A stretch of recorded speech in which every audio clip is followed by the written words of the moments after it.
Hey, how's it going, guys? It's Aaron Miller from Principles of Hunting in Southern Missouri, and I'm coming to you tonight to begin a series of videos on why I started my food plot, the things that I did to get started with my food plot, and kind of where I'm at now, and the steps that happened in between. And I'm glad that you guys are joining me. I have a few subscribers that have joined the channel. I hope that you will see more and more joining as we go. Hit subscribe and follow along.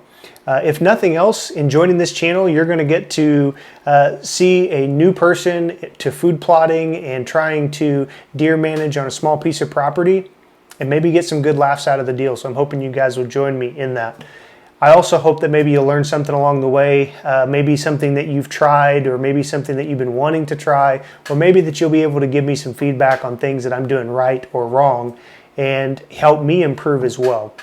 But as I get started, I want to kind of give you a background of why I did what I did. In moving to this area, I came as a teacher. I'm now a principal at a local elementary school. And as all of you know, especially this year, school can be rather stressful. During the summer months, obviously, we have a little more freedom, but during rifle season, during hunting season, that tends to not be the case.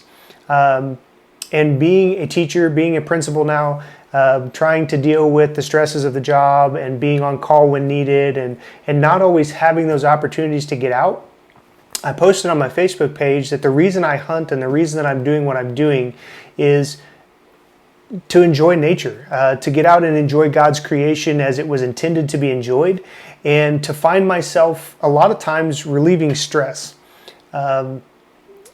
Obviously, COVID-19 and some of the things that are happening right now shut school down early, but added different types of stresses and problems to our plate. During rifle season and bow season, there's a lot of days where I'm working or at school for things in the evening, and so hunting is not always a smooth possibility during these time frames. And so I started this food plot and I started working on this area to provide myself opportunities as much as possible when I go out.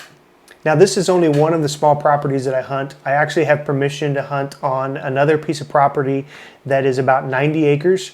And I have another section to this property that I hunt that's 20 acres. That's another 80 acres. And I am in the process of looking at some opportunities of putting some small food plots out there as well with a similar method to what I'm doing here.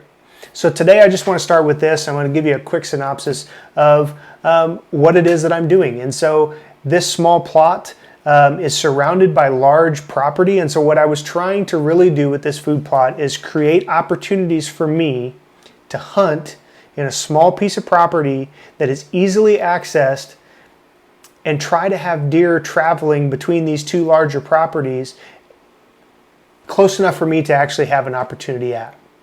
And so as I went through this, I'm trying to find a way for me to set up opportunities for me. And after 2 years, I'm starting to kind of get to know the patterns of the deer, where they're going through, how they're using the food plot, and the food plot is actually becoming an attraction for them. So that was how I got started. I needed a place on this small piece of property to set them up, to stage them.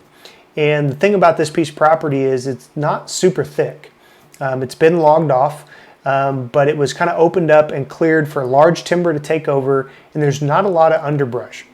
There is some, and I'm trying to create natural screens with the brush that I'm clearing out of the area along the edges and trying to create some cover, but there's not a lot here. So this is more of a travel through type of a setup. And so I chose this area because it was easy to access and it was easy to get into to do the work that I'm going to do for the food plot, but also to hunt.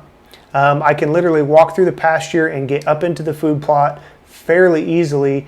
The problem is creating natural screens around where I want to hunt because it is a fairly open area, open timber.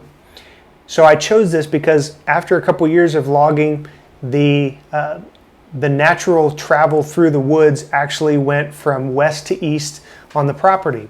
And so what happened was there was a natural trail all the way through this 20-acre section in the woods.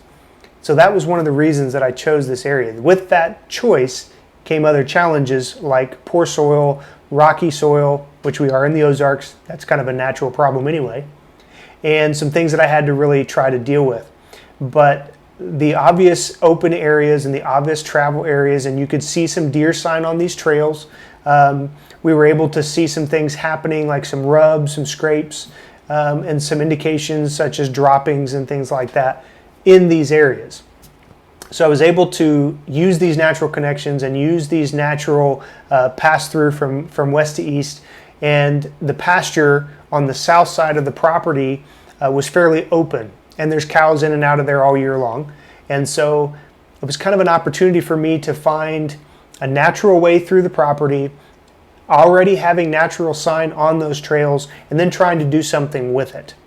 And so as I began building this property, what I had to consider was it wasn't mine. I'm not even leasing it. I just have permission to hunt on it. And so I was able to ask for permission to do a food plot, to do a little planting, but nothing real major. So that was one of the big factors that I had to consider in doing this food plot.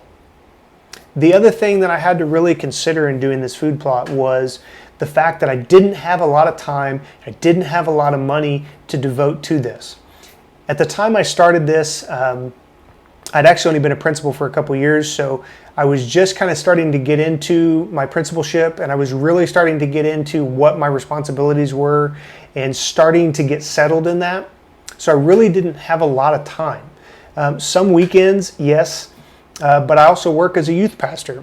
And so my weekends were a lot of times taken up with doing things with my youth group and doing things at the church, and sometimes doing things with the school. So didn't have a lot of time to devote to going in and completely tearing out and completely redoing an area. I didn't have the money to bring in heavy equipment to clear trees in the area, and obviously it wasn't my property. So I had to really consider those things. And so time, I had to do something quick and easy. Money, I had to do something that was relatively inexpensive. Things that I could do myself quickly, and things that hopefully would have quick results without a lot of resources and tools, which was the other factors that I had to consider. I didn't have a tractor, didn't have a disc. I did have a tiller, but really no good way to get it out there. And so I really started this whole process pretty much up in the air with, I don't really know what I'm doing. I'm going to watch some videos. I'm going to try to bring in some information that I can use to create this food plot. And so what I'm hoping to share with you guys over the next several videos, and hopefully over the next week to 2 weeks, I will have about 4 different videos that are going to go step by step through what I did. I'm hoping to show you guys how I got to where I'm at today, and some of the mistakes that I've made and some of the ones I'm still making in this plot, but also trying to share with you guys the mindset behind why I did what I did. Now, after watching guys on YouTube and following some of these deer management pages, I find myself very, very, very novice in what I'm doing. In fact, in watching Whitetail Habitat Solutions and watching him present information after informational video, there's a lot to learn in deer management and food plotting. And he is a great resource in that, in watching what he does and the information that he puts out. But one of the things that I am learning is when I get a property of my own or a lease of my own, there's a lot of things that I can do to be successful in food plotting and hunting. And so on my next video, I'm going to kind of share with you how I got started and actually what I would consider a failure in my first go around about 2 years ago in my food plot. So hope you will share this site with your friends. I hope that you will join me on Facebook. It is the Hunting Principles on Facebook as well. And I hope that you guys will come along with my experiences and my failures, and hopefully some of my successes. And I hope to be able to share with you as we get closer and closer to September, getting out and shooting my bow. I have a lot of things to look forward to, and I'm hoping for some success this year. This is really only the probably 3rd or 4th year that I've really kind of gotten back into bow hunting, basically due to the time that I do not have and the amount of opportunities that I have to bow hunt, and I've not yet had success. And so I'm hoping that this is the year that will kind of pay off, whether it's a doe or a buck. I really don't care. I'm just seeking to make that first quality deer management move with the food plot, and then the next will hopefully be some videos for you guys to enjoy of some local hunts over this food plot and the other piece of property that I have permission to. So I hope you will join me. Hope you'll hit subscribe and follow along with my steps and my experiences. And hope you will share this with your friends. Hope you guys are getting out. Hope you guys are working on your skills and shooting your bows and preparing for this season. It'll be here before you know it. And hope you guys are enjoying the weather. Thanks. Keep following along.